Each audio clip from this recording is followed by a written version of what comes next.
A suppose particle है, तो उस पार्टिकल से अगर एक लाइन पास करेंगे हम, किस तरह से लाइन पास करनी है कि जो होगी परपेंडिकुलर टू दिस प्लेन, मतलब इस तरह से रिंग होगी तो उस रिंग को परपेंडिकुलर, ये अगर रिंग है तो इस रिंग को परपेंडिकुलर मतलब इस तरह से और उसके पार्टिकल से पास होने वाली ये जो लाइन होगी अबाउट, अगर हम उसे रोटेट कर देते हैं तो हमें क्या फाइंड करना है, रेडियस ऑफ गायरेशन। तो रेडियस की एक रिंग है तो हम इसे रिंग नहीं मानेंगे, हम मानेंगे कि एक पार्टिकल है। इस पार्टिकल को इस एक्सिस के अराउंड अगर रोटेट कर दिया तो इसका कुछ मोमेंट ऑफ इनर्शिया होगा, सपोज आई, ये मोमेंट ऑफ इनर्शिया कितना होगा, इस पार्टिकल का मास एम से के डिस्टेंस लेते हैं, मास इनटू डिस्टेंस स्क्वायर। तो इस केस में जितना मोमेंट ऑफ इनर्शिया आना है उतना ही इतना आना चाहिए, तो उस डिस्टेंस को मतलब इस के को बोलते हैं radius of gyration. Principle of parallel axis,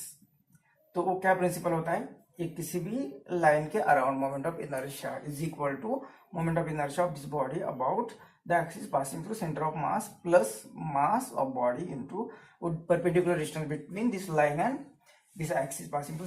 ring का moment of inertia passing about axis passing through centre of mass. ये कितना होता है, ये होता है एम आर स्क्वायर, और ये भी एम और ये आर स्क्वायर,